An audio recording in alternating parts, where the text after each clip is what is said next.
All right. Welcome, everyone. Thank you for tuning in again. This is already the third and the last teaching that we are going to have, where we can reflect on how to work with fear, and especially how we can apply Buddhist teachings in order to deal with fear, in order to be with fear, in order to, maybe lessen the fear. And so Buddhism, of course, has a lot of tools and qualities that we can use and develop in order to become mentally stronger.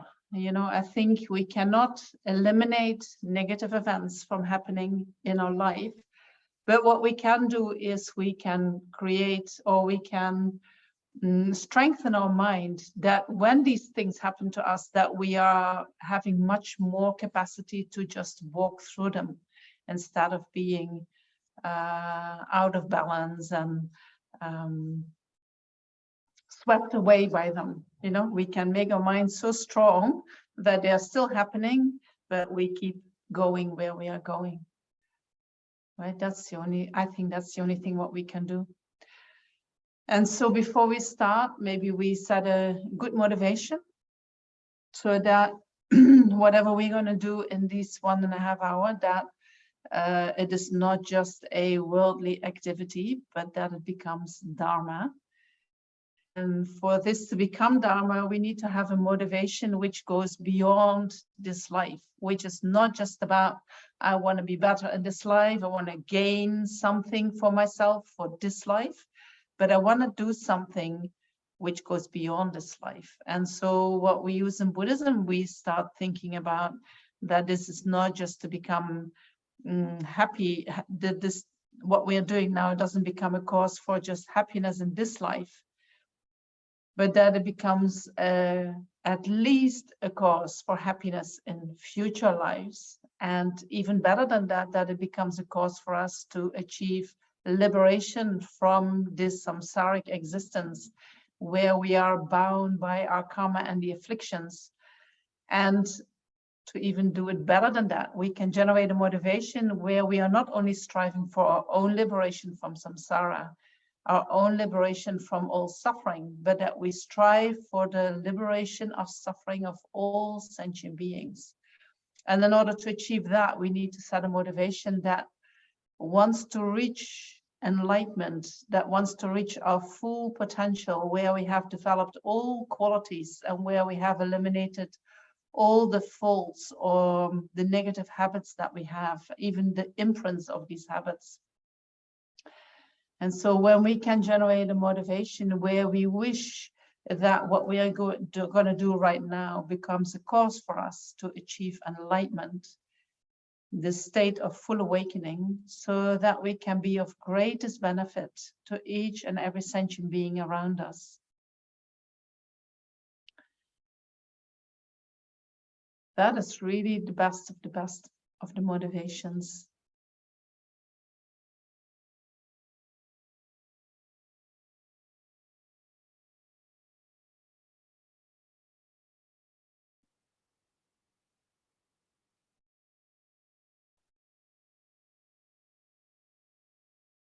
And so in order to achieve that state of full enlightenment, that state in which we awaken our potential for loving kindness, compassion, and wisdom, we need to rely upon what we call the 3 jewels, the 3 objects of refuge, the Buddha, Dharma, and Sangha. And so maybe we start with a refuge prayer.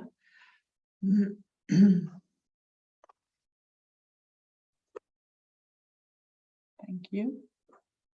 And we can do that as before. We recite it twice in Tibetan and then 1 time in English. And while we recite it, try to really contemplate the meaning, what it means, Buddha, Dharma, and Supreme Assembly. And I have explained that in the previous 2 teachings, and I hope you can remember and recall that while we take refuge. Sangye cheran sangye chonamla chanchu badurani kyapsuchi nage jinsagi pesonangi drola penshi sangye drupasho.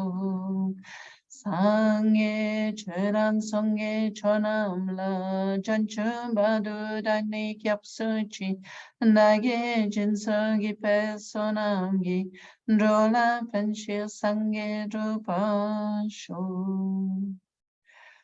I go for refuge until I'm enlightened to the Buddha, the Dharma, and the Supreme Assembly. By the merits I create through listening to the Dharma, may I become a Buddha in order to benefit all sentient beings.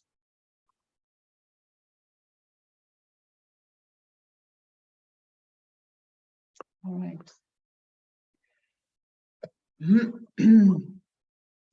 So far we have been looking into what is fear, how does fear arise to the mind, how do we react to the fear, and so forth. Whereby we got a good impression of the different aspects of fear.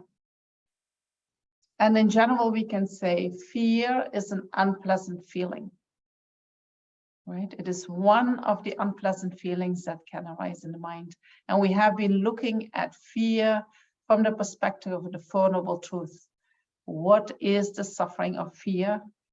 And from there, we went into how do we react to fear? We react to fear, which is an unpleasant feeling, with aversion. And so that aversion is expressed in different ways, or actually in a very specific way when there is strong fear in the mind. When fear arises in the mind, we have the fight and the flight reaction, right? And if the fight and the flight reaction cannot arise due to circumstances, we freeze. So then there is the freeze reaction. Just let me see. Yes. So we have looked into what fear is itself, the first noble truth. And we have looked into the cause of fear, and we have looked mainly into the self-grasping mind. The self-grasping mind is so specific when we speak about fear. When fear arises in the mind, the self-grasping mind is right there, and it becomes so clear, so strong. Right? And we can feel it. Some people feel it in their stomach. Some people feel it in their heart. Some people feel it somewhere else in the body. But it is the feeling of self becomes very strong when there's fear in the mind.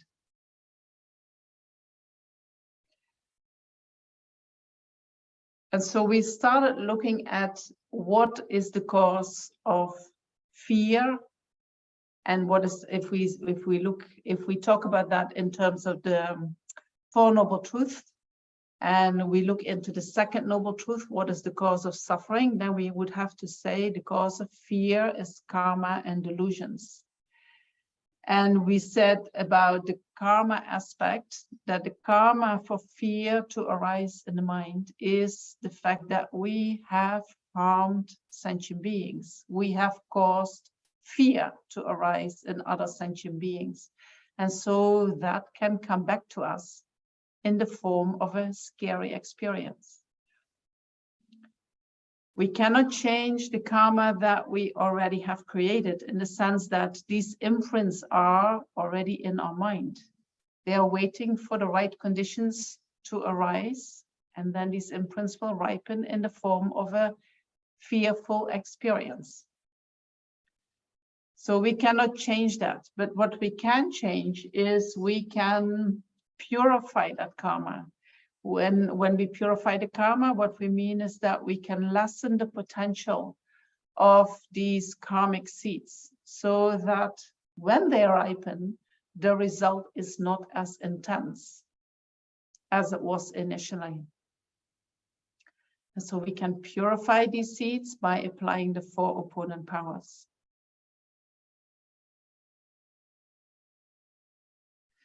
Another thing that we can do with respect to karma, with respect to making sure that these seeds do not ripen, is that we do not create the conditions for these seeds to ripen. we have a little bit of influence there, you know. I'm not sure how much, but we do have influence, because negative karmic seeds ripen when there are negative situations, or when there are already disturbing emotions in the mind. Disturbing emotions, when they arise in the mind, when they are in the mind, they are a condition for other problems to arise. At a certain point, they did some kind of research. I think a certain university has done research and checked into what was going on for people who got an accident, whether they caused the accident to happen or whether somebody crashed into their car. And they found that most people who had an accident, whether they caused it themselves or whether that was done to them, most of these people had emotional problems at that moment. You know, they had left home angry, they were very disturbed about something, they had a strong need for something. Somehow having strong disturbing emotions in the mind is a condition for other problems to occur. And so when we engage in a lot of positive actions, when we set a good motivation in the morning, when we engage in virtuous actions during the day, when we do not think just about ourselves, but when we focus upon other sentient beings, these are conditions that will help to create an environment in the mind, in our mind, in which negative seeds cannot ripen that easily.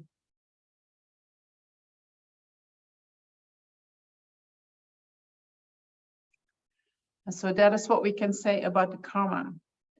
And then we spoke about the delusions, right? The cause of karma, suffering is karma and delusions. And delusions, when we talk about delusions, the cause, the primary root of all the delusions is a self-grasping mind. And so last time we spoke about the self, how we grasp at the self, how we grasp at the self that appears to us, but that in actuality doesn't exist in that way. The self appears to us as an independent, singular, permanent entity. But when we investigate how things exist in actuality, you know, something like that cannot exist nowhere in this world. Nothing exists as a singular, independent, permanent entity. So also the self does not exist like that. That self, when that arises, that is an emotional reaction,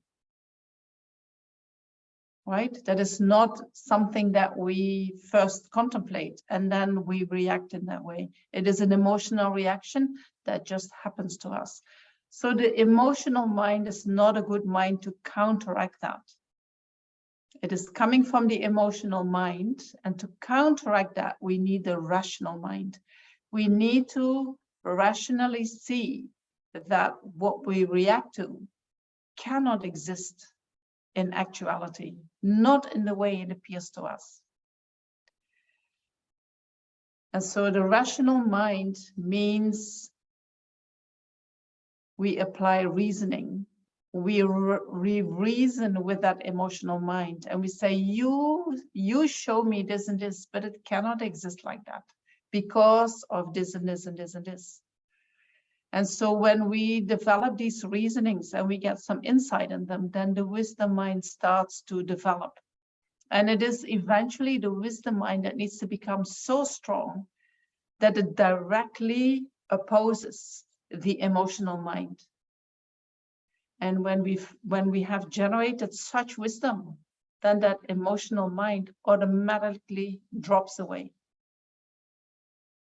You know, we believe that something exists, which in actuality doesn't exist. It's like, I believe there is an elephant in this room. How do I know there is no elephant? By looking. And when I see that there is no elephant, the thought there is an elephant naturally disappears.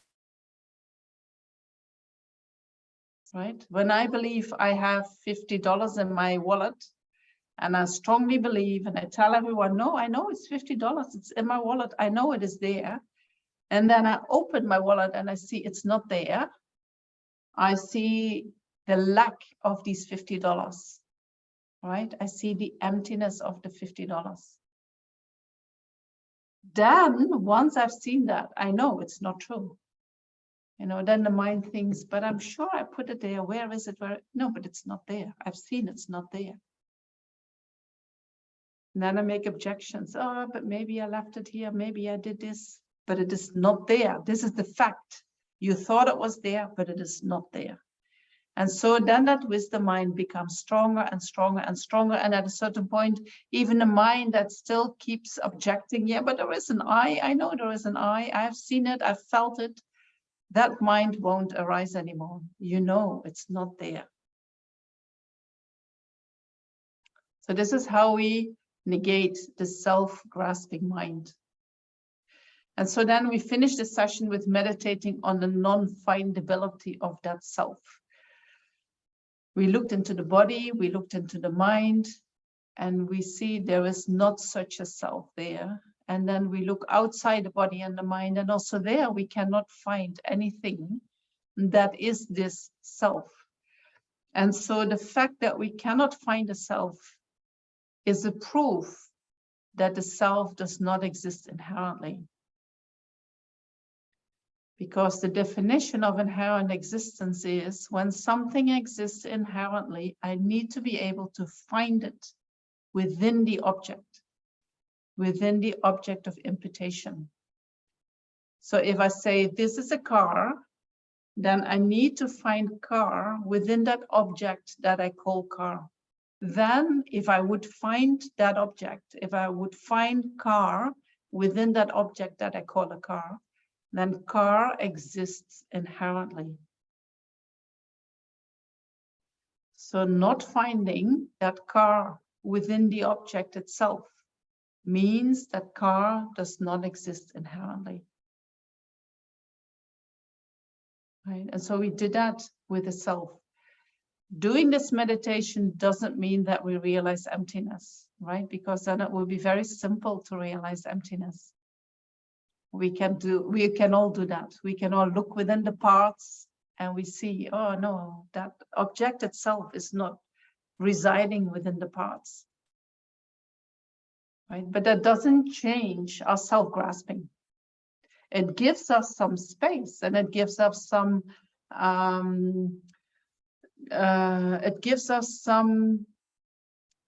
I think some space. When the self-grasping arises, and we have done that meditation a lot, then we don't take that self-grasping so seriously maybe anymore. We can say, yes, you are appearing there, but I've looked so many times for you and I never found you. So you're not that real as you appear.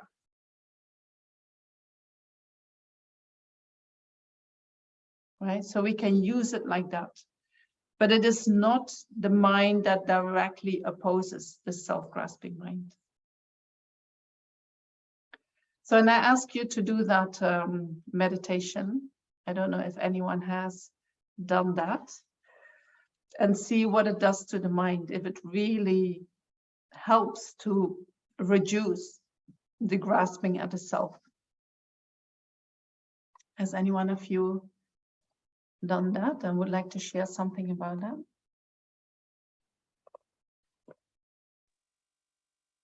So good morning, everyone. So my mom sat in on the class last week. She was visiting and she was listening.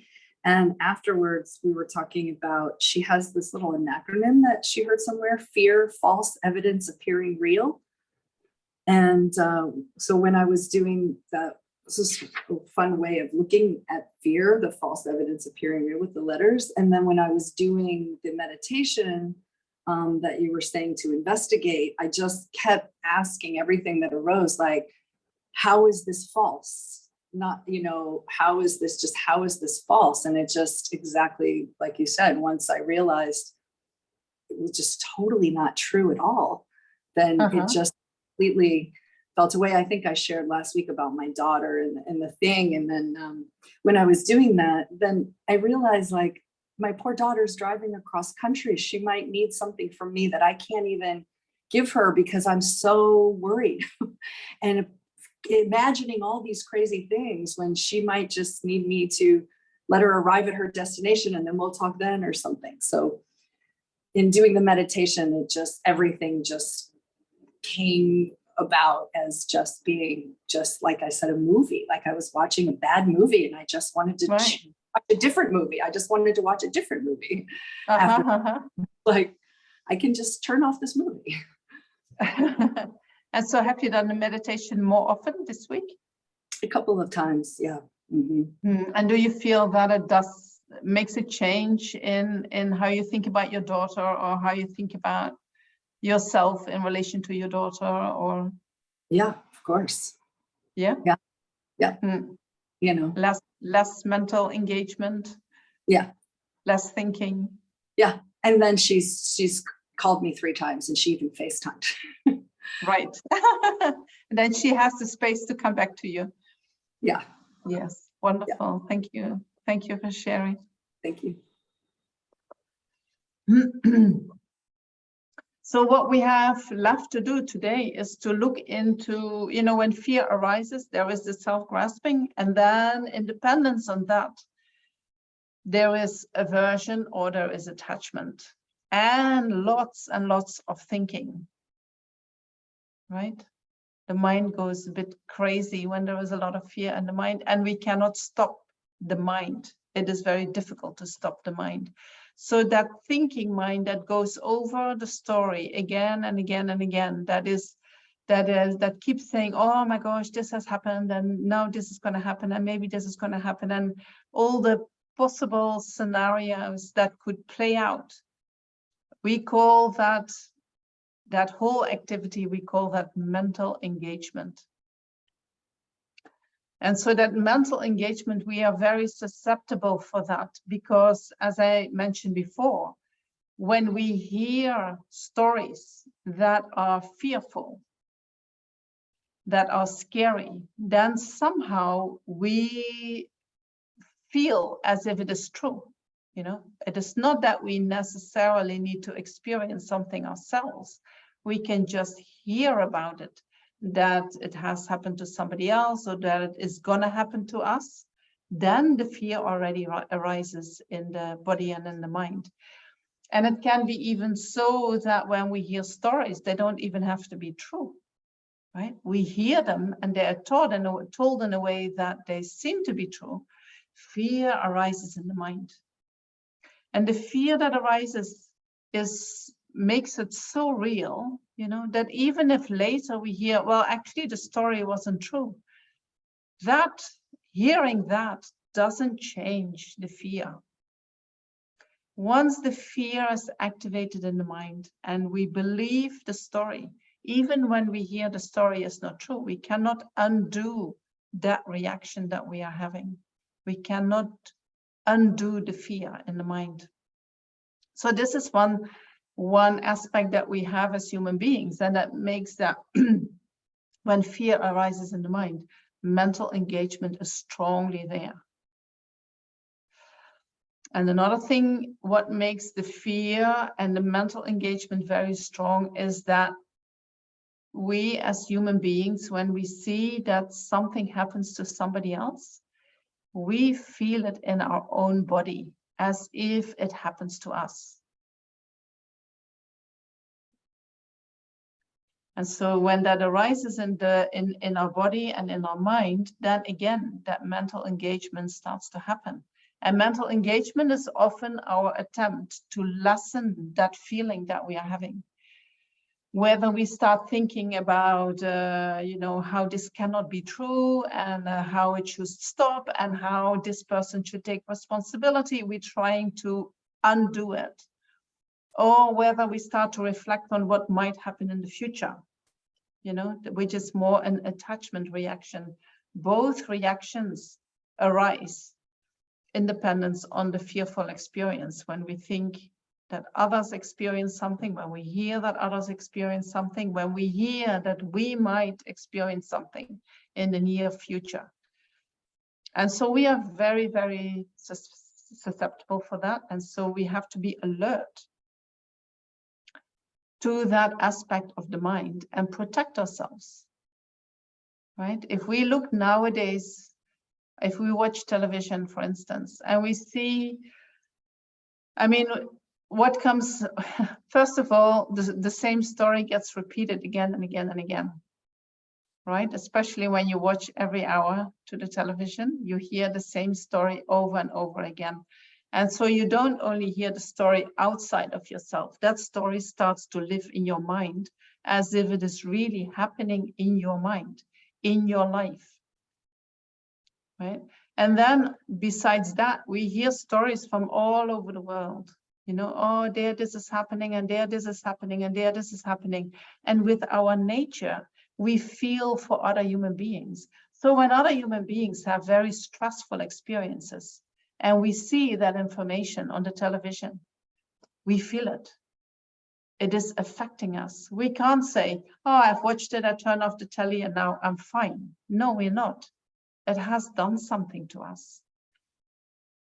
You know, we need to be aware of that, because if we are not, we think this is innocent. You know, I can just watch, I need to know what is going on in the world. But we are not really aware what it is doing in our own body and mind. But it is a stress that we open up for again and again. You know, and when there is stress in the mind, also delusions get triggered. The mind becomes less peaceful.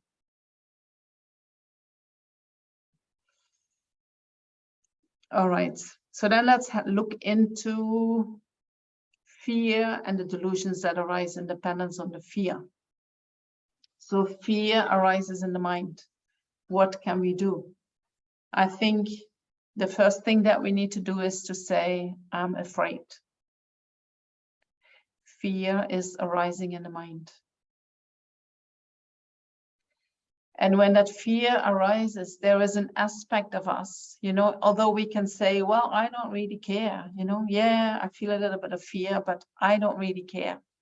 But that aspect of us that is afraid, it is very good to connect with that and say, okay, I've seen that there is fear in the mind. I can see you, I can hear you.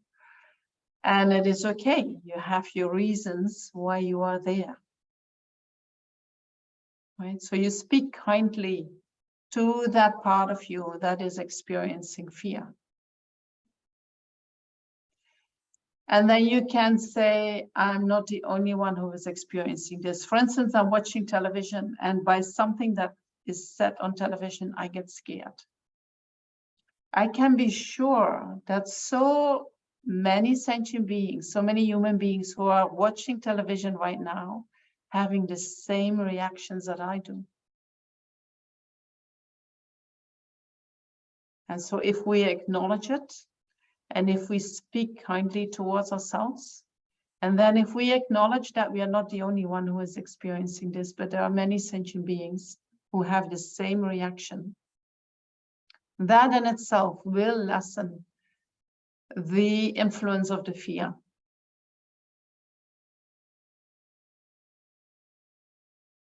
And then when we know that fear is there, you know, we can think about what it says in the 12th link of dependence arising. Where are feelings coming from? Feelings are coming from contact, right? We have contact, feeling, and then from feeling comes grasping. And so when feelings arise in the mind that we don't like, we can wonder, where are these feelings coming from? What is it that triggers these feelings? And we can, so when the feelings are coming from, I'm sitting in front of the telly and all these stories, they're flowing, you know, they're overwhelming me and I get afraid, we can turn off the telly. Right? Easier said than done, right? Often we get a kind of addiction. Is it still like that? I heard the news 1 hour ago, but I want to check if it's still the same thing. And then we hear the same thing and we get triggered in the same way. And it starts to accumulate in our body and our mind. We get more and more anxious when we do that. You know, it's not easy to say, I heard it one time today, I'm going to turn it off and I'll see how it is tomorrow. You know, sometimes we get a bit anxious. Oh my gosh, this is happening. Then we want to check. Is it still happening? Is it still happening? Is it still happening? But every time that we check and we hear it is still happening, the fear increases. The stress increases. And it is not that we, by watching the television, something gets undone. Right? We actually add to the problem when we do that. But it feels like when I turn off the telly, I might be more anxious because I don't know it. Right? I need to know in order to feel less anxious. This is what we think. But when we know that it is still like that, we don't become less anxious, we become more anxious. And so we need to get used to the fact that even if I don't know, you know, I look around, I'm still okay. Nothing is happening here. We can see what happens tomorrow. I don't have to, you know, even many things in life happen to us, but we cannot even prepare for it. They just happen to us.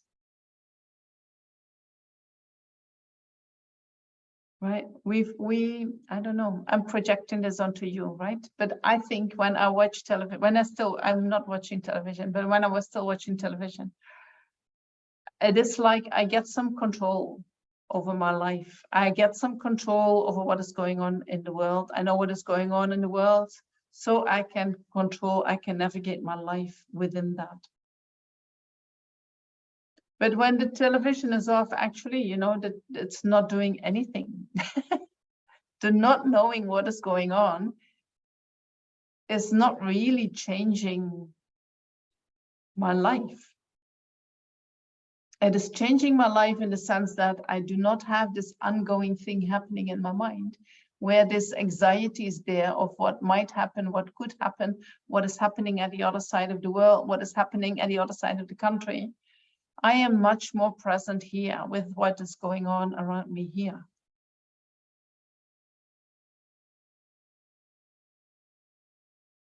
All right, that is going to determine what is going to happen to me, what is going on around me, not what is happening at the other side of the world. True?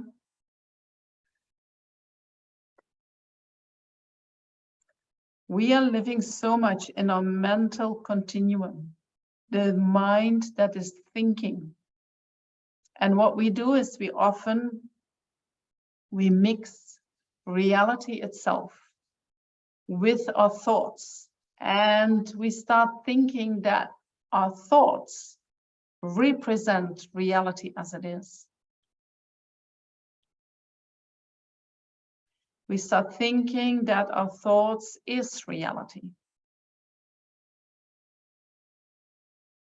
But in actuality, you know, our thoughts and reality are two different worlds. Completely different.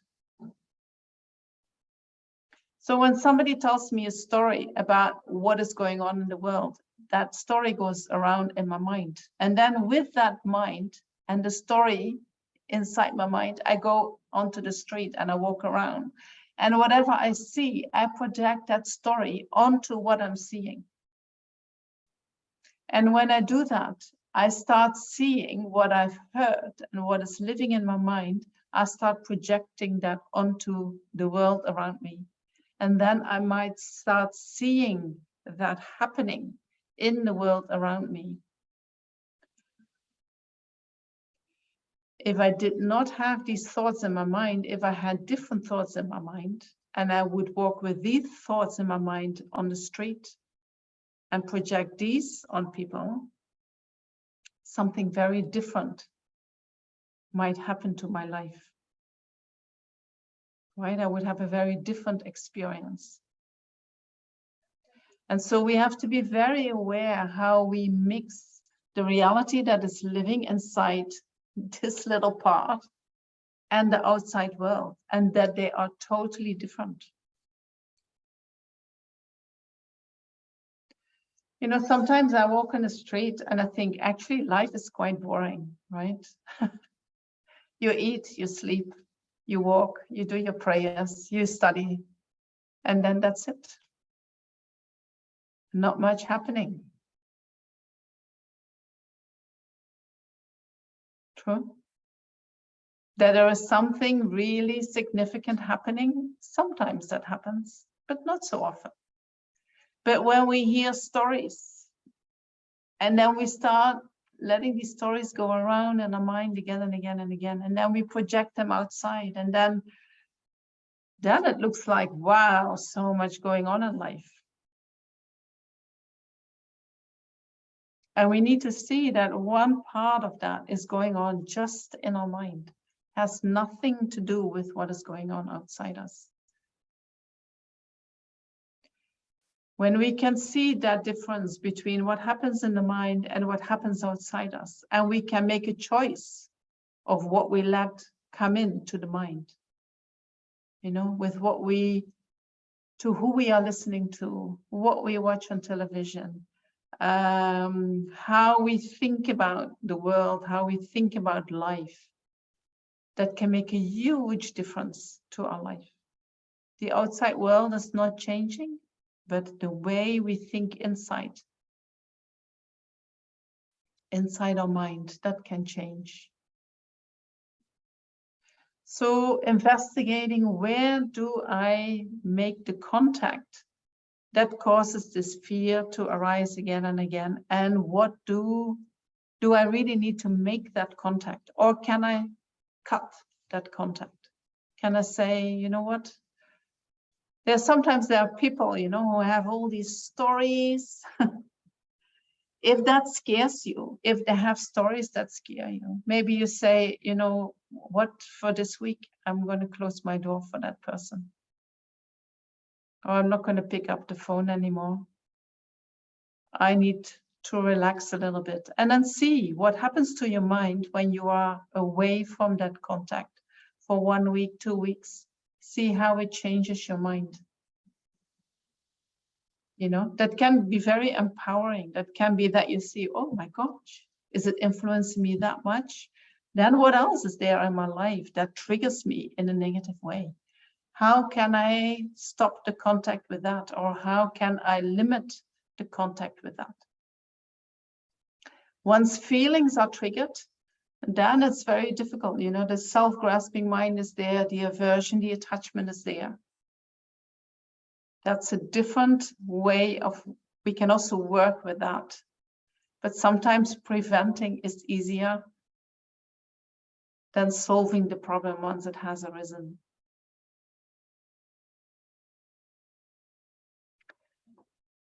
So then imagine that we have the contact, right? And the feeling arises in dependence on that contact. So the feeling is fear. What we often do when unpleasant feelings arise, what do? We say, I don't want to feel this, right? So we push it away, or we deny it, or we distract ourselves. We have many different ways how not to feel unpleasant feelings. When we try not to feel unpleasant feelings, what will happen is that these unpleasant feelings, they cannot arise. You know, and feelings, they come in waves, right? Feelings, they come, they reach a certain height, and then naturally they dissolve back into the mind. When unpleasant feelings come, what we do is the unpleasant feeling is coming and we say, oh, stop. I don't want you to go any further, you know, and whether we do that with distraction or with suppression, or it doesn't matter. We say, I don't want to feel this. When we stop the feeling cannot fully arise, which means the feeling can also not dissolve back into the mind. So the feeling keeps sitting there, causing a little stress in the mind, right? And with certain amounts of unpleasant feelings that we haven't felt, we can deal with that. But if they're building more and more and more, At a certain point, it becomes too much. You know, we have this feeling like I can just keep my head above the water, but something is going to overwhelm me if I am not careful. And so a better way to be with feelings is that we say, okay, something unpleasant is coming. I'm going to allow it to come and I'm going to completely feel it. I'm going to sit with it.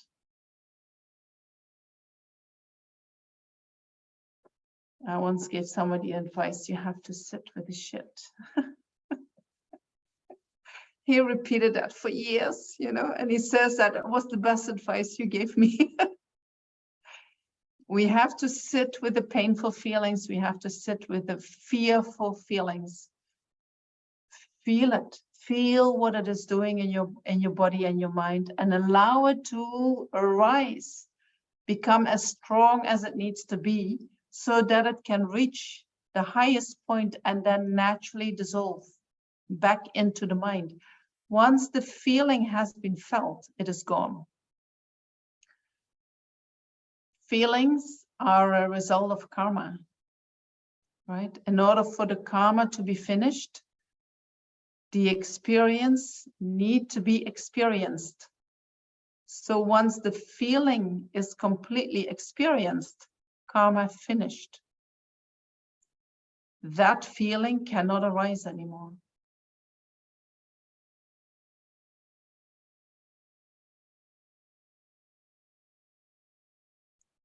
And so when feelings arise, being with the feeling, being with the experience is the best thing that we can do. Having said that, we also know that when feelings arise, when pleasant feelings arise, attachment is immediately there. Attachment is saying, oh, hold on, I want to have a little bit more of that feeling. I do not want that feeling to go away, right? So attachment is attachment, a feeling, pleasant feeling arises. And then attachment says, no, I don't want you to go away. Attachment starts to prevent the feeling from dissolving back into the mind. And when unpleasant feelings arise, there is the immediate, what follows immediately is aversion. So the unpleasant feeling arises and aversion says, no, I don't want to feel you. It stops the feeling even from arising. And so once attachment and aversion are triggered, you know, then often the mental engagement starts to come after that. Attachment often brings us to the future, starts to contemplate what all might happen. While aversion is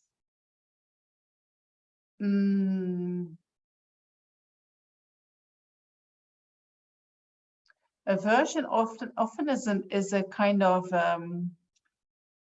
because we do not allow that feeling to arise. You know, there is often a kind of a disbelief, like or a attempt to undo what has happened. You know, or this cannot be true. If I had done that different, then this would not have happened.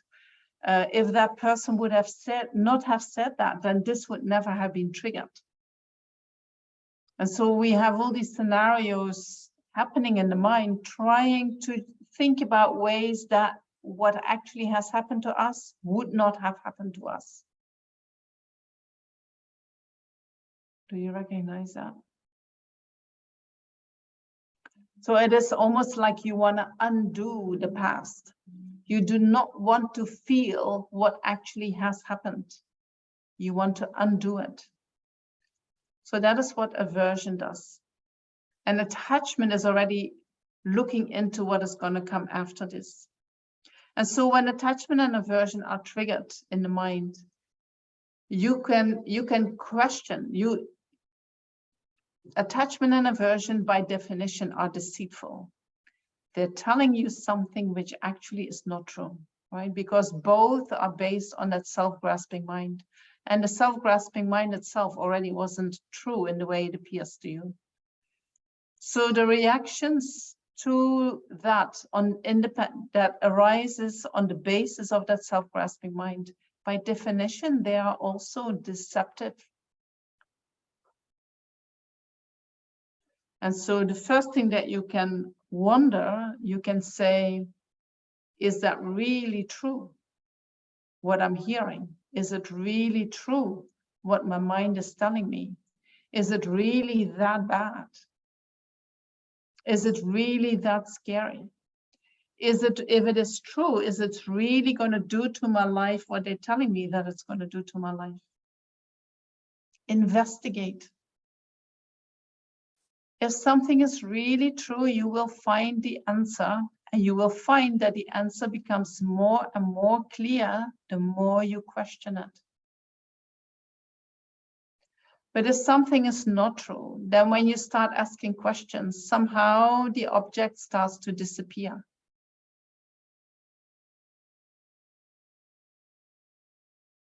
Right? If something is really true, the more questions you ask, the more clear the answer and the problem will become. Often when we are scared, we do not want to question, right? That is already too scary. We just think, run. I need to do something to save myself.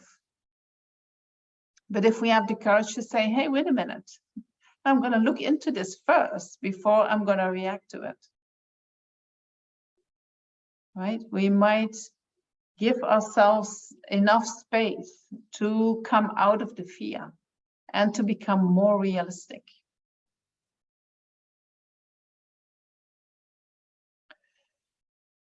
When we become more realistic, we become less fearful. When our reactions is more in accordance with reality, there will be less fear. Right? When fear arises in the mind and the self-grasping is there and attachment and aversion arises in dependence on that, by definition, we are not grounded in reality anymore. And sometimes you can literally feel that in the body and the mind, right? When there is fear, what you feel in your tailbone, you know, we see the dog is, the tail goes between the legs, right? But we can feel that in our own body and the same reaction. Something happens in our tailbone. You know, it might start holding, or you might have the feeling that if you would have a tail, it would be also in between your legs. That's a literal reaction that happens. When that happens, you automatically are not rooted anymore in your basic chakra. Right? You're not rooted anymore in reality itself. You withdraw from reality. That is the nature of fear. And then you go into a fantasy of all what might happen. So doing a reality check, bringing the mind to the present moment, what is actually happening here right now? What is happening for me in my life right now? What is happening in my body? What is happening in my mind? What is happening outside me? Is it important to me?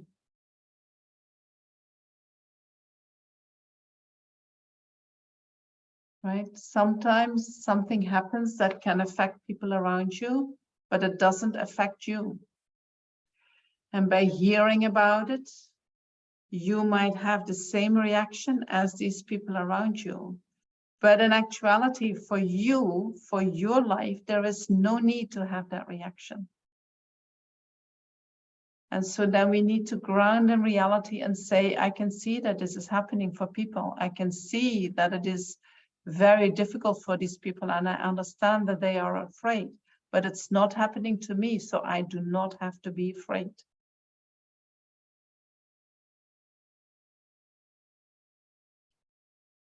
Right? Doing a reality check is the best way to lessen the fear, to distinguish between fear that is useful for your life and fear that is not useful. When something is really coming to us and applies to us, I'm not saying follow your fear, but you can take the fear as, oh, something seriously is going to happen. Now I have to look at that. And then you look into the situation of your life. But you still try not to let that fear overtake you. But you see it as a reminder that you need to wake up and be careful of what is happening.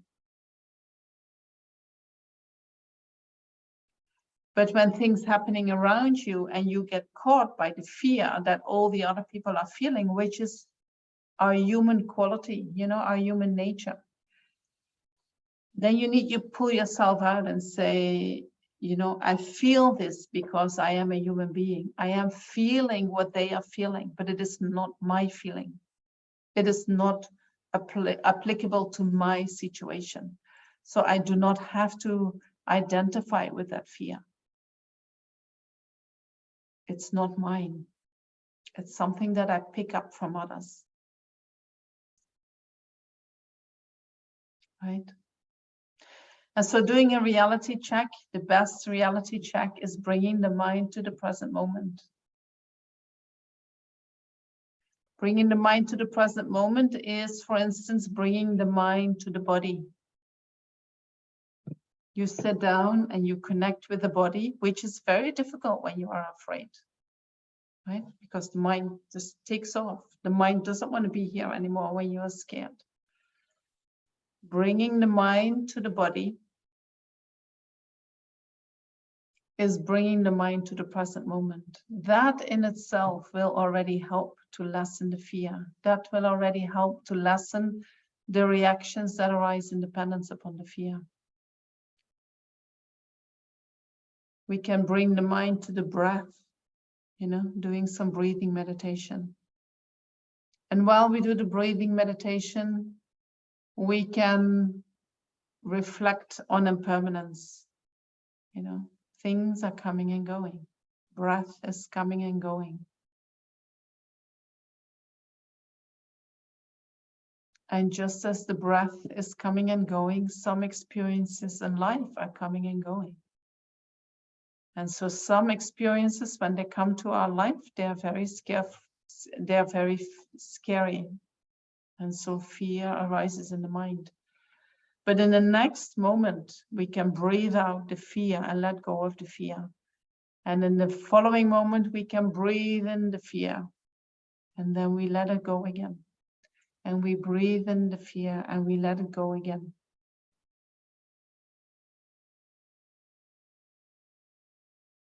Fear is an impermanent feeling, just like all other feelings are impermanent by nature. They come and they go.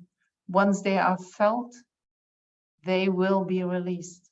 They will dissolve back into the mind.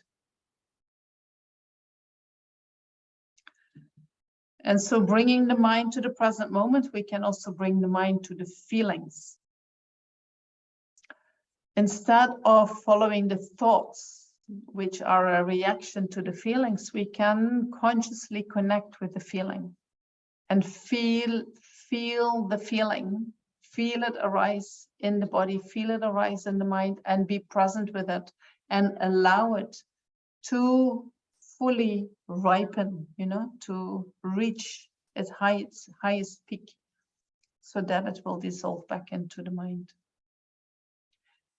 And so while we go through that, it is very important that we do not judge ourselves, that we don't say, you're such a loser, that you have to experience this.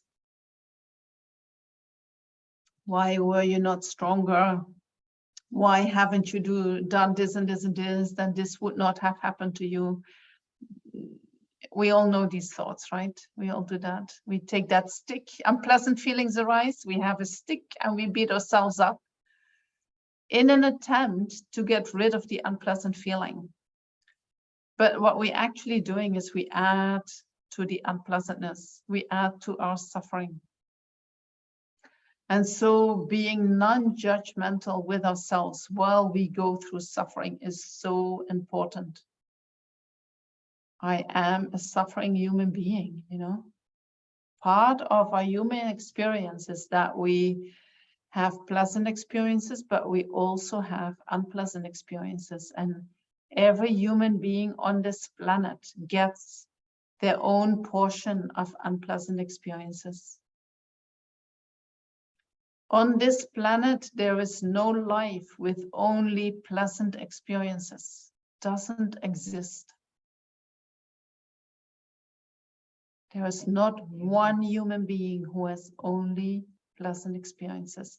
So sometimes we get our share, right? And we have to take that. And so if we can take it in all fairness, okay, here's my share. I must have created the karma for this, and now it's coming back to me. And I'm not going to judge myself for that. I'm just going to experience it. Very important. And then we need to accept what is happening. Right? We don't fight against it. We don't try to distract ourselves from it. It is happening. Okay, I accept. It's painful, it's hurtful, it's scary, but I accept. I will work through this.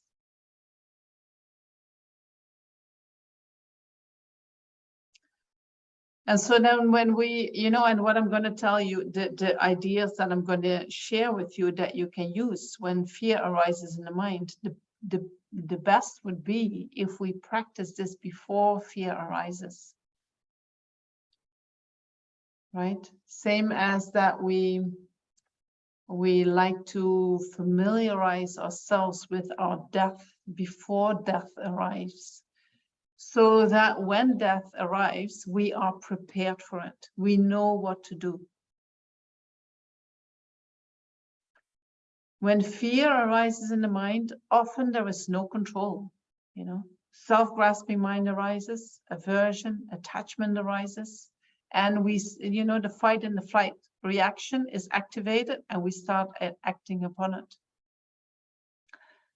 In order to counteract that, we need to have already some tools in our toolkit. We already need to have done some practice that says, oh, okay, there is fear, but I don't have to grasp at the fear. I don't have to follow my attachment. I don't have to follow my aversion. I can actually observe the space in my mind in which this attachment and aversion arises. I can observe the space in my mind in which the fear arises. And I can focus on that spacious aspect and allow that fear to arise, allow the reaction to the fear, allow that to arise, but I do not identify with it. Instead, I can say, I can see the feeling of fear arises in my mind. The fear is not the mind itself, and my mind is not the fear. But fear is something that sometimes arises in the mind and then dissolves back into the mind. And I can see my anxiety arising in dependence on that fear. And I feel it in my stomach, and I feel like, I feel almost like my heartbeat I can feel that in my stomach. But that heartbeat itself, that anxiety itself is not the mind. It is something that arises in the mind and then dissolves back into the mind. And I can see how I want to run away from this. I'm so scared. I just want to run away. And when I can see that I want to run away, I'm not the person who runs away. I do not identify with the running away. I don't identify with the flight reaction. I can see the flight reaction arising in my mind. It arises in the mind and then dissolves back into the mind. All right, so that is some practice that we can train our mind in watching what is arising in the mind instead of becoming it. Then when strong emotions arise, or when strong feelings like fear arise, we already have some strength in not identifying with whatever arises in the mind. And when we have that capacity where we do not necessarily have to identify with what arises in the mind, we can apply that also with strong emotions and with strong feelings.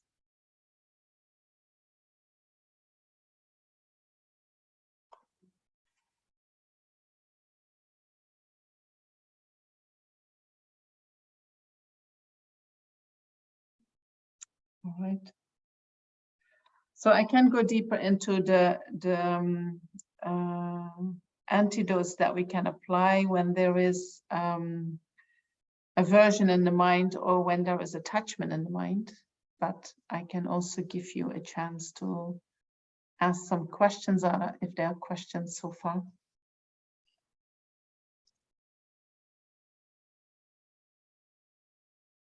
May I ask a question, Venerable? Yes, please. I am trying to figure out for a while now, where fear is kind of lurking. Like, fear is not part of the 51 mental factors. And I always wonder, like, is it just part of that basic ignorance or delusion? Fear is an unpleasant feeling. Fear is a feeling. So, but when we look at the 51 mental factors, like, we don't find fear as something. So is it it's just considered a feeling? Yes. So you find fear under the feelings. Okay. Thank you. And I also just want to say, it was so helpful to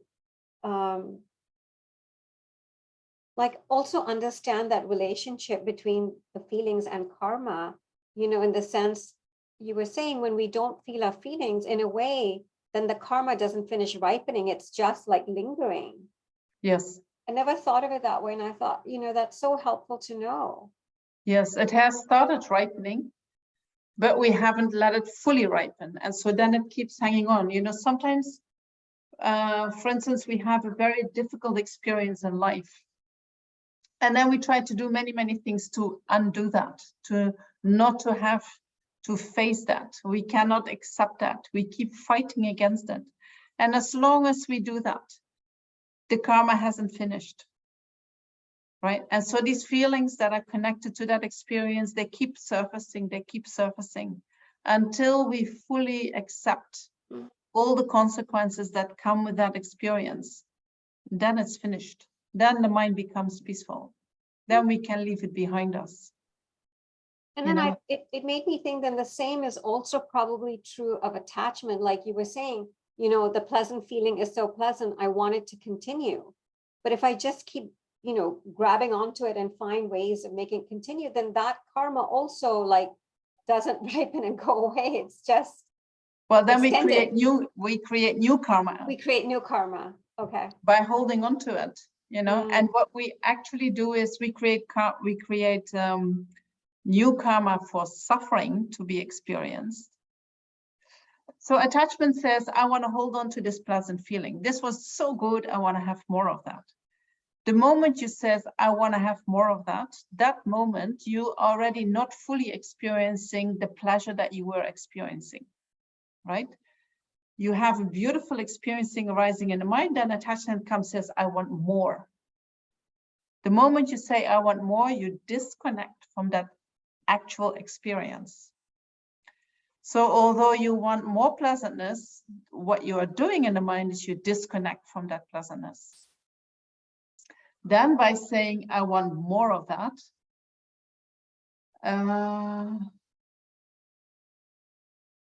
so what attachment is doing, attachment is exaggerating the positive qualities of an object. Attachment is not really seeing the object for what it is. For instance, I drink coffee, fantastic.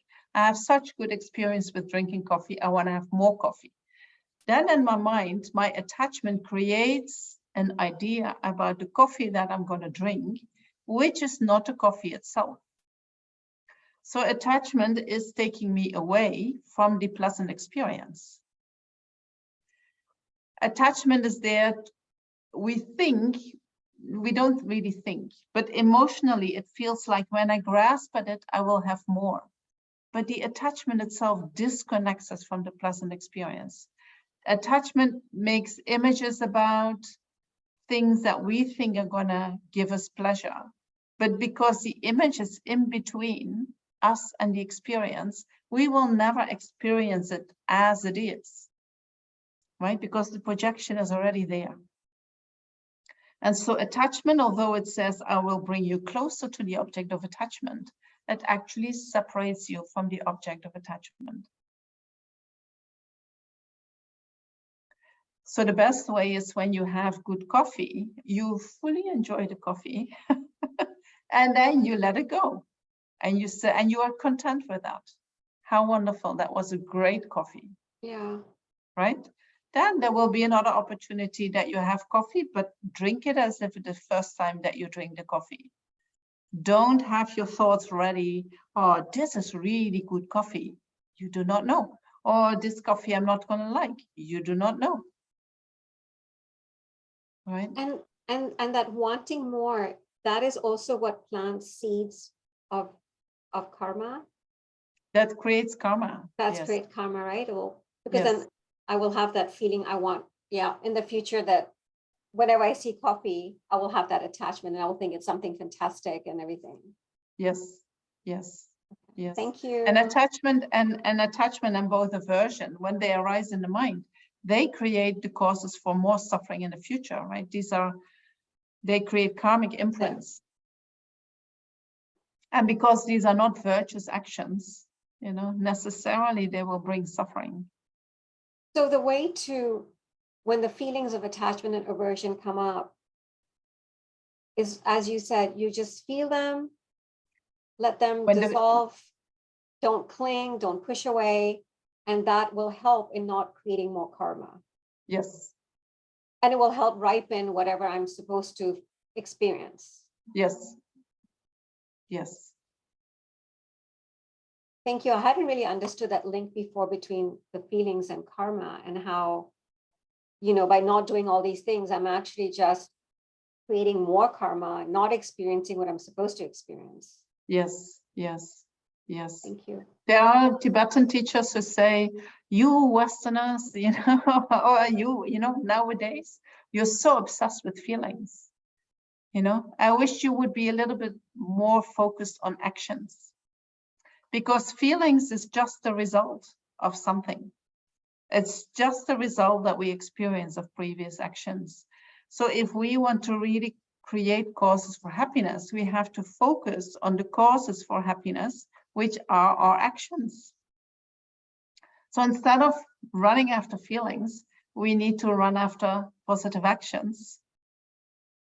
And then the flow of having positive experiences will naturally start coming.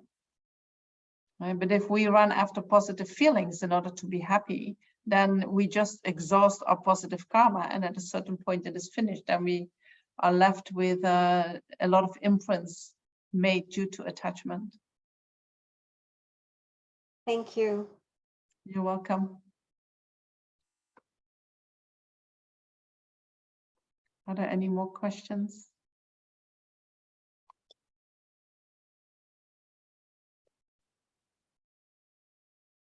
Venerable. So just follow up on that with the negative side of things.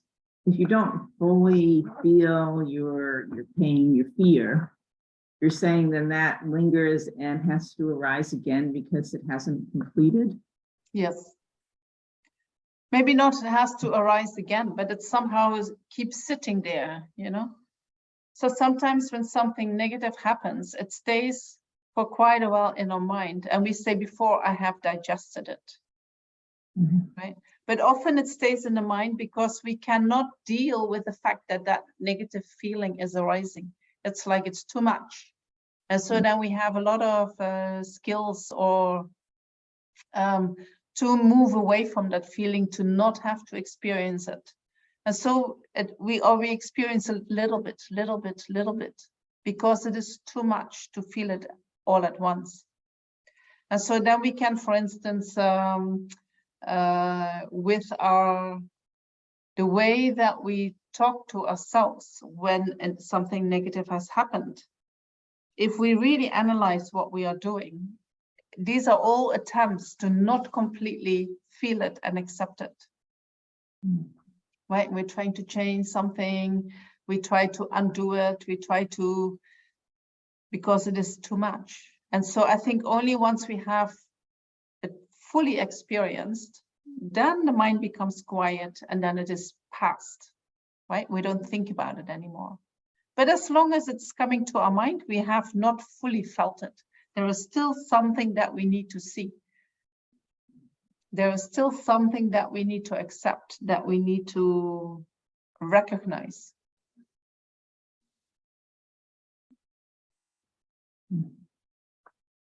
Right? And that doesn't mean that we will do a meditation on that. You know, it is like, this is a natural reaction. Oh, I cannot deal with this, right? Then we have aversion. Aversion is saying, oh no, this is too much for me. I don't know, sometimes the Lamas say that aversion actually causes 90% of our suffering. It is a very automatic reaction. We have the feeling, what I'm feeling, I cannot deal with, so there is this aversion. But the aversion causes more suffering than when we would have the tool to actually feel the feelings. And so I think when we do Tonglang practice, where we say, I take on this feeling. I take not only on my own feeling, I also take on the feelings of all sentient beings or of my friends or of my enemies. I take on all these feelings. What we do, instead of having the aversion that says, oh no, I can't deal with that, we generate the brave mind that says, give it to me. I can deal with that. So what we do is, instead of our aversion that pushes it away, we change that into, I'll take it on. Right? The moment we can really do that, often the suffering, it's like gone. You know, something that felt so big suddenly becomes so easy and so simple. And so I think it is often the mind that believes I cannot deal with it. The mind that feels like this is too much for me. The mind that reacts automatically with, no, I don't want that. That is much bigger problem for us than the feeling, the experience itself. And so I think Tonglang is a wonderful practice in order to then take on and say, okay, if this is my karma, give it to me. Give it to me. I'll take it. And the moment you can sincerely say, I take it, you know, it's very, very quickly, the negative feelings are gone in general, unless it is a huge issue. But starting with smaller issues, you can turn them around quite quickly, I think. I don't know, we have to try. Thank you. No, I'm thinking big issues. It's hard. Huh? I'm thinking about some big issues and it's hard. Yeah, when you have big issues, you need to keep working with the same thing again and again and again, right? But the principle is the same. And sometimes big issues have many different aspects that you need to look into, you know? Sometimes I think big issues, they can help us to grow our wisdom, because in order to really deal with them, we need to understand this and this and this and this. And so only when we have that full understanding, then the feelings somehow can subside. So that is sometimes comforting me, you know. Oh, here is another big issue. Now my wisdom can start growing. Yeah. Yeah, well, no, thank you. So it's all in the mind anyway, no matter what. Yeah, but then the mind doesn't mean it is not real. You know, in the mind is the only place that we have. Right? So I don't like to say, oh, it's just in your mind. No, I mean, this is for everyone. It is in the mind that we are suffering. It is in the mind, the way that, because of the way we think, that we suffer. And it is important to take that seriously instead of saying, oh, it's just in my mind. No, you know, apparently there is something that I'm not getting, or maybe there is something that I'm not seeing that creates that I keep on suffering. So I have to keep looking. What is that? Where am I holding on to something? And can I look at that and see if that is really true? You know, some issues are very difficult to deal with, you know, especially when they go to the natural flow of things. For instance, I'm just giving you an example. If you have parents who have badly abused you, right? Naturally, you would expect that your parents love you and that they take care of you. And so when you have parents who don't do that, you get challenged on all levels. And you don't get it.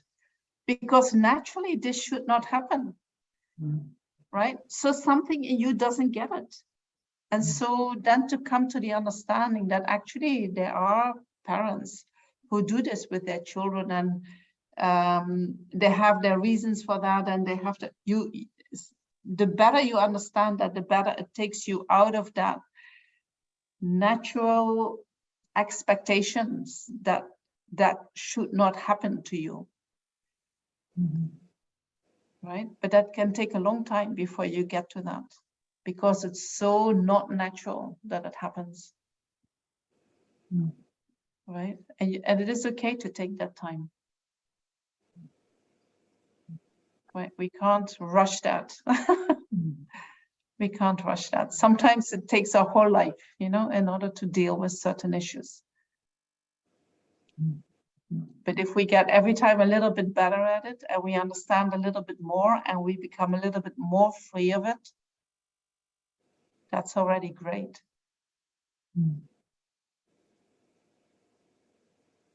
Thank you. Thank you for the encouragement. It's very challenging. It is, yes. Yes. Amy, you have a question?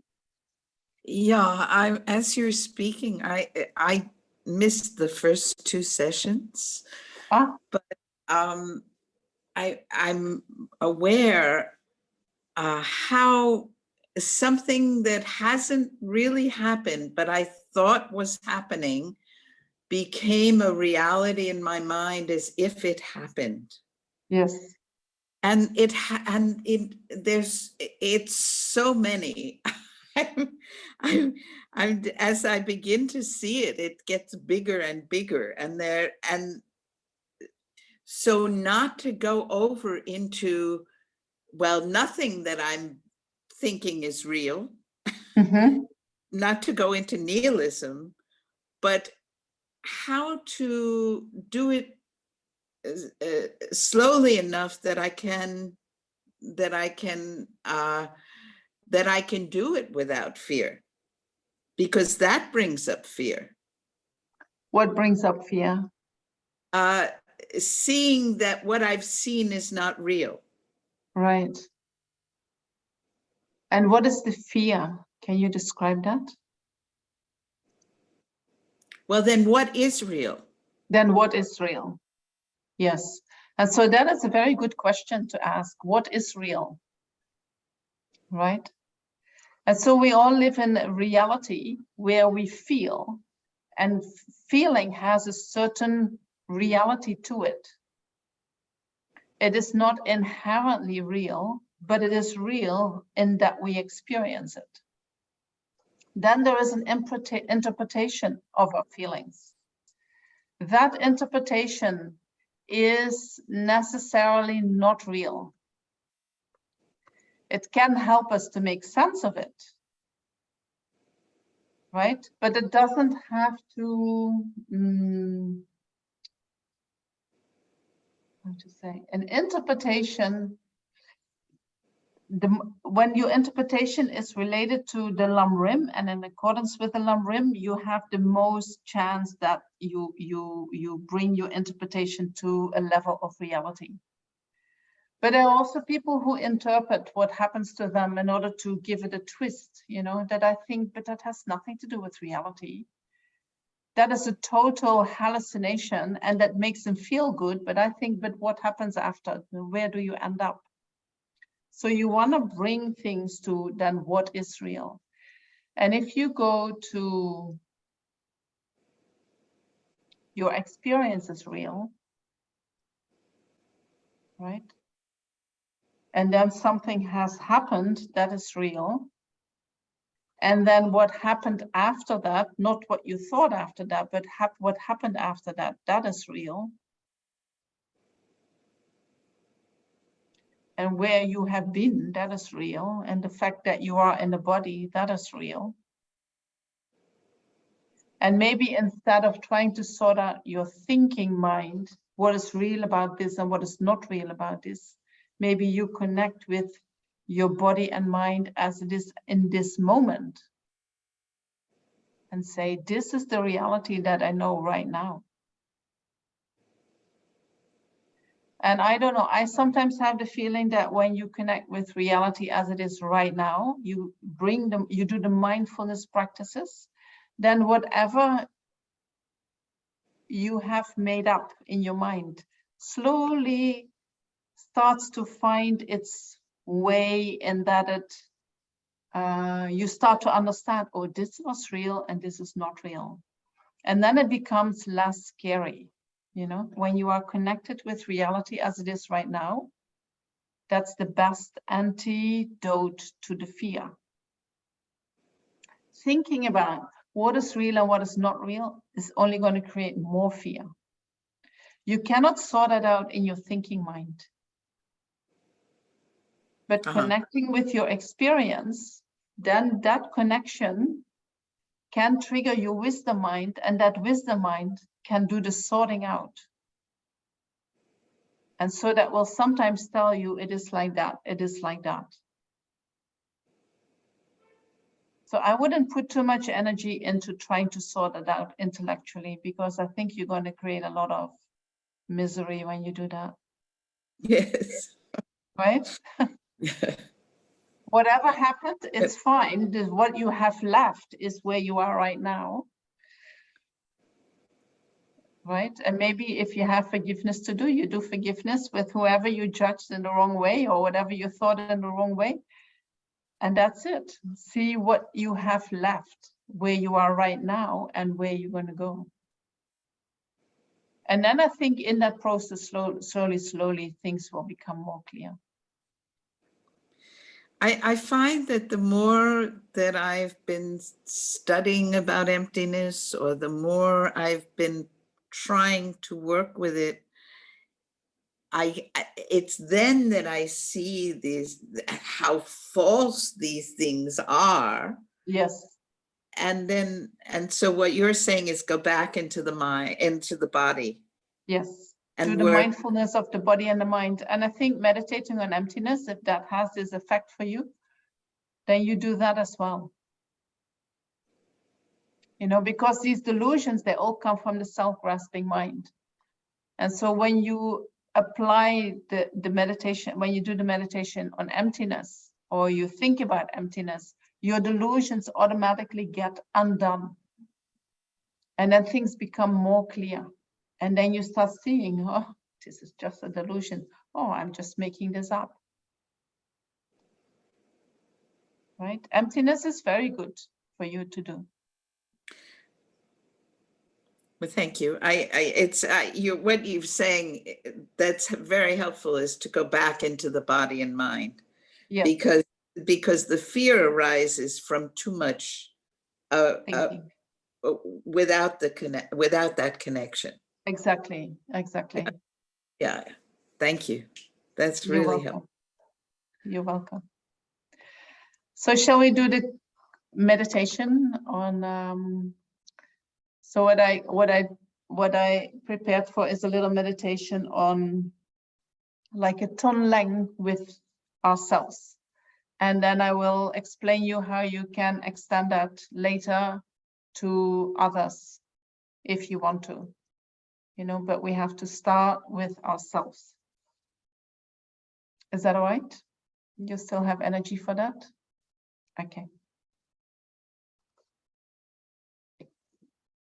And so when we meditate on Tonglen for ourselves, what we do in the meantime is that we practice a little bit of self-compassion. Right? It's very important that we base that on self-compassion. And self-compassion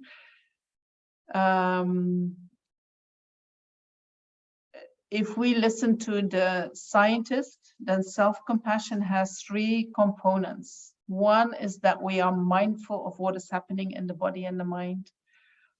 The second is that we speak kindly towards ourselves. And the third one is that we remember that we are not the only ones who are suffering from this, that this is part of the human experience. So I will implement that in the meditation that we are doing.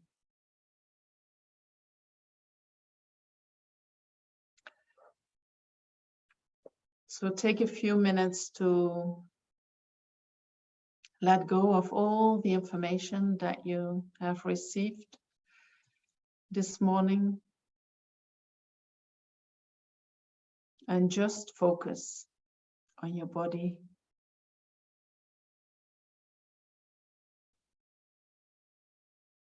And if you can bring that in a meditation posture, that is fantastic. But if you prefer to sit comfortably, as that is the most helpful for you, then that is fine too.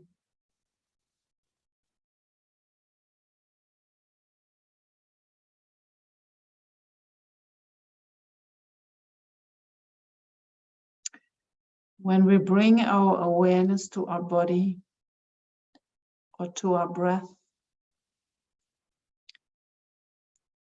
we bring the mind to the present moment.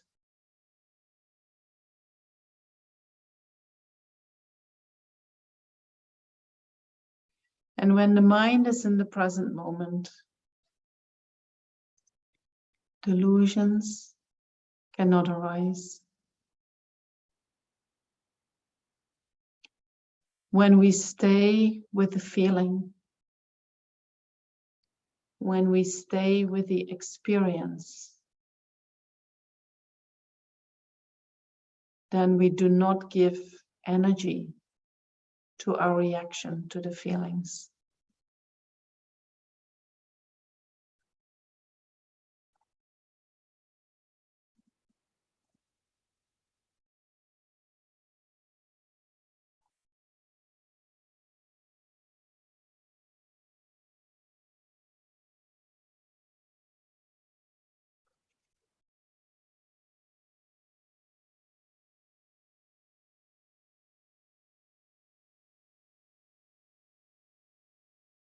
And while you stay with the experience, observe how the mind starts to slow down.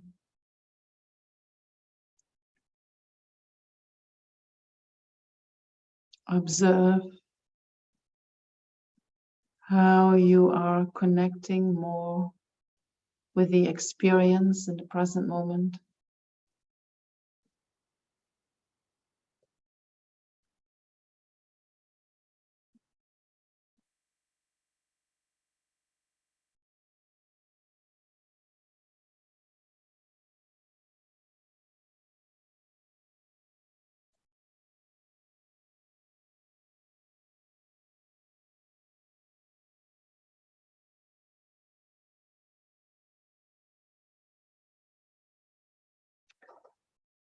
And then bring your mind to a problem that is currently troubling you. And it is, in line with what we have been doing. If that is fear, that is great. But if there is another problem, that is fine too. And it is best to start with a small or a medium-sized problem rather than with your biggest one.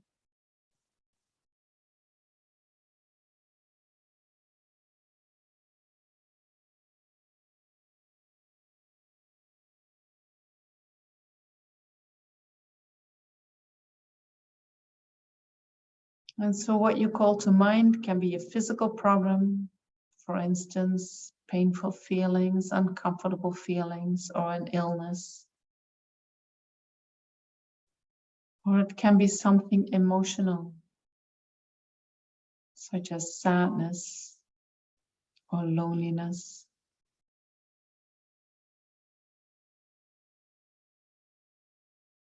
And allow that problem to arise in your mind. And feel how painful or how fearful it is.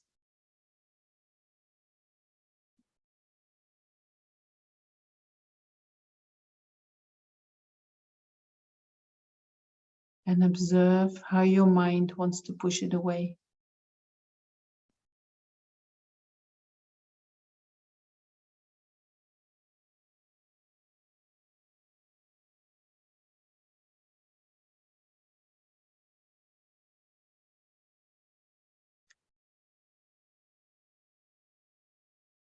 Try to stay focused on that pain or on that fear. And while you experience that, talk kindly to yourself.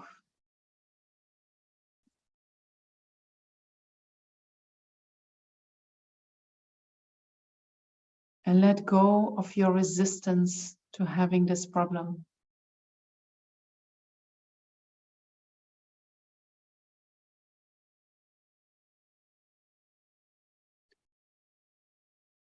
When you breathe in, visualize that you accept the problem.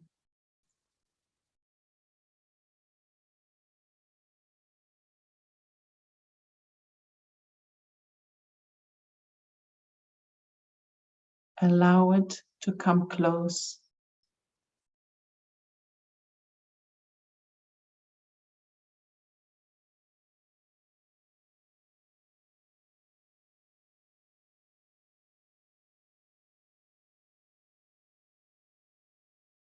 With every in-breath, you take on more.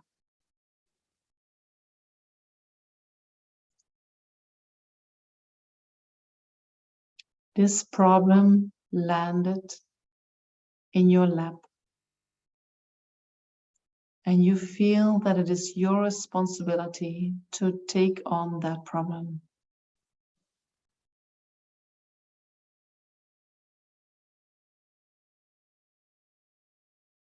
The universe brought it to you.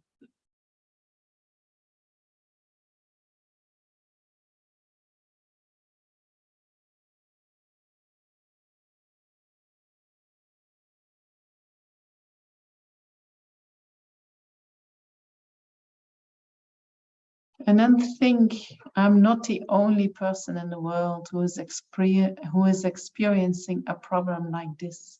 There are many others.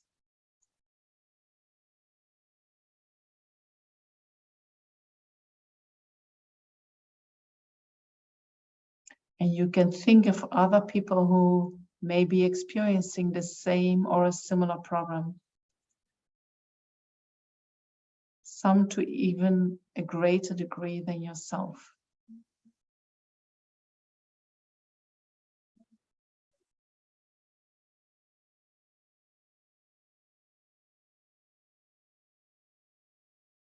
And generate compassion for these people by thinking and by really feeling how wonderful would it be if all those people could be free from their suffering.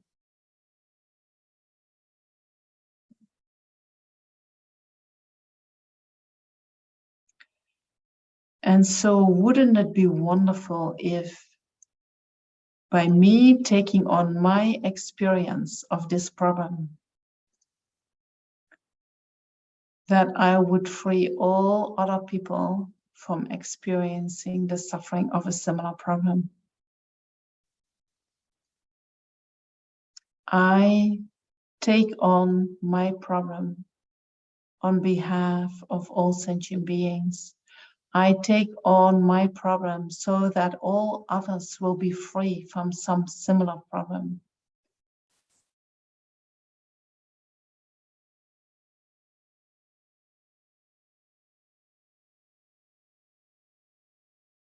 And so really visualize, you breathe in and you take on your problem.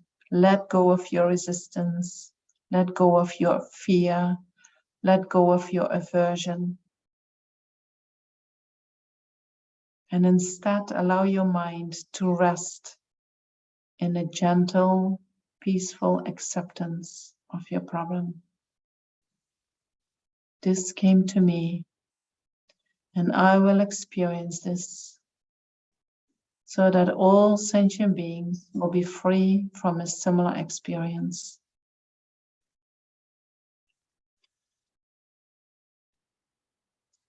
And you acknowledge your suffering, and you take care of yourself while you go through that suffering experience. You are gentle with yourself. You speak kindly to yourself.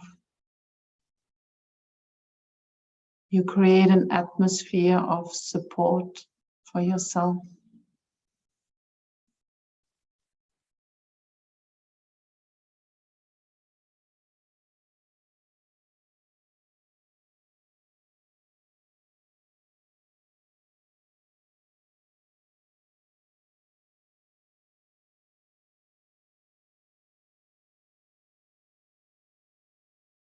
And if there is something else that you need in order to be able to experience your problem, then try to give that to yourself.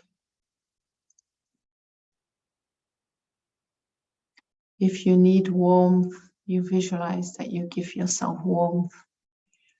If you need company, you visualize around you people who are going to support you.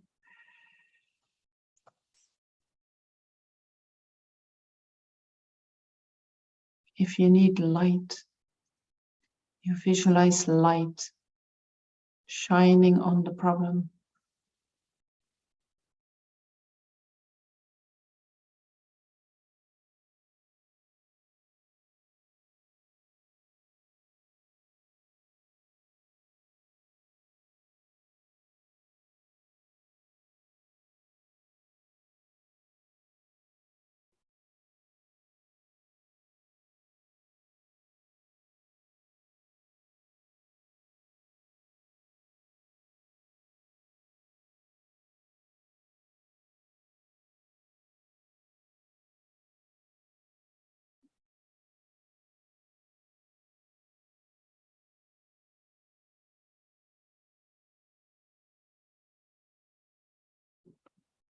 And then while you are taking in the problem with every breath that you take,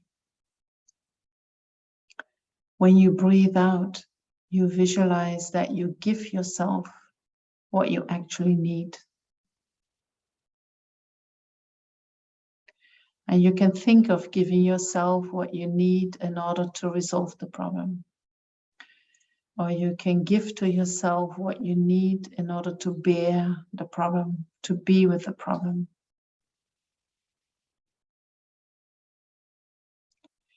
Or you give yourself a moment in the future where you are free of that problem.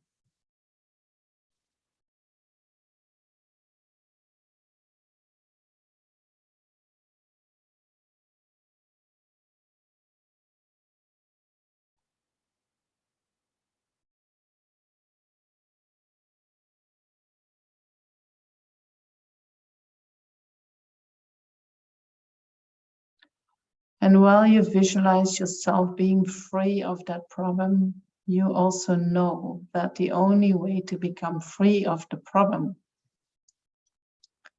is when we take on whatever the universe has brought us.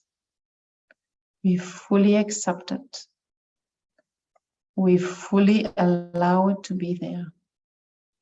And when we can do that, we become free of the suffering that that problem gave us.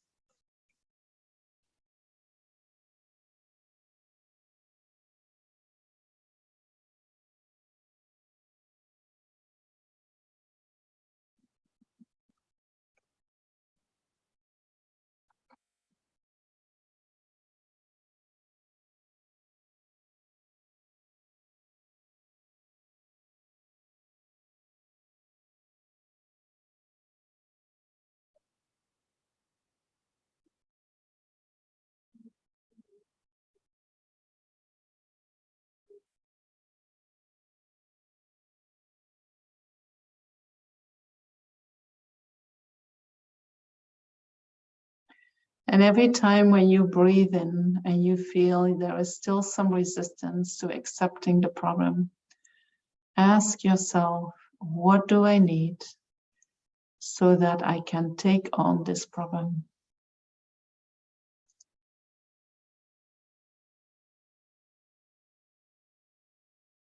And then visualize that you give that to yourself.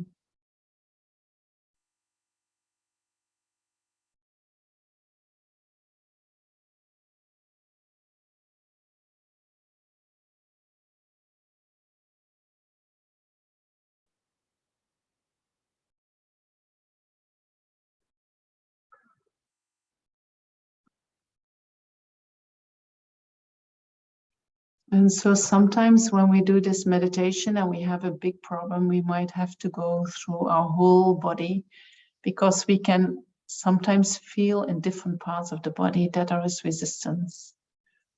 And so we give attention to all these parts in our body, in our mind, that are resisting taking on the problem. And we ask each one of them, what do you need to be able to accept this? And then we give that to that aspect of ourselves.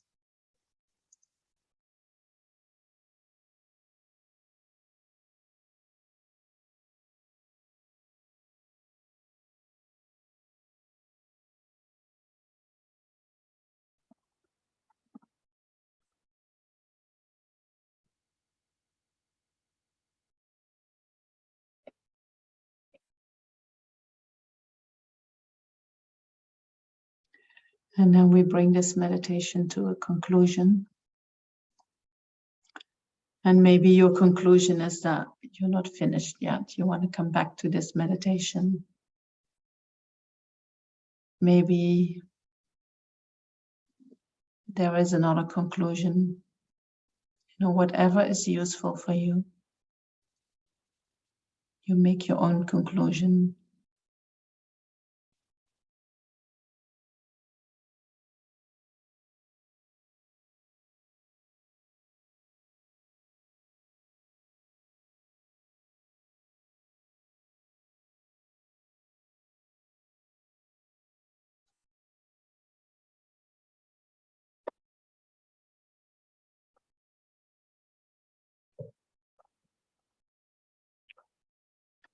And then when you feel ready, you can open your eyes, and I will give you a little bit more instruction how you can extend this meditation.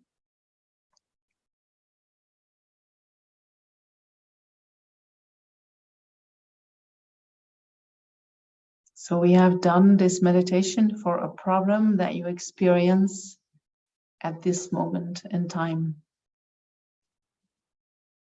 And we reduce that problem by taking it on.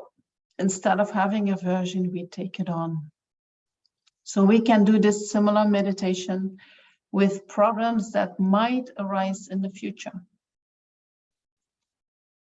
And so we can think about the pain and the fear and the unpleasantness that is going to come in the future. And we already take that on right now. And sending happiness to our future self. For instance, you know, getting old, we might get sick, experiencing the fear of dying, experiencing the fear of not having enough resources when we get old, experiencing whatever fears and discomforts are going to be there. We can already take them on right now. And because they can cause anxiety in us right now, but by doing this meditation, we can become much more confident that when these problems arise, we can actually handle them. And then we can think about the problems that we had in the past, you know, that already have happened, that still are sometimes surfacing to our mind.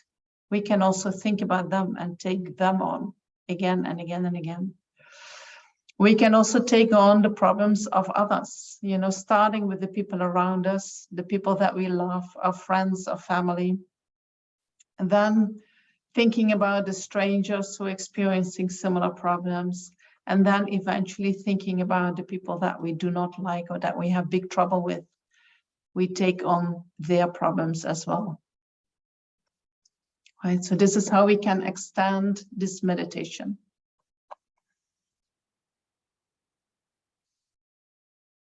All right, just an idea. That's all. All right. I'm sorry that I went on a little bit longer than was planned. It's perfectly okay. I think the people listening to the recordings will also be so happy. Yeah.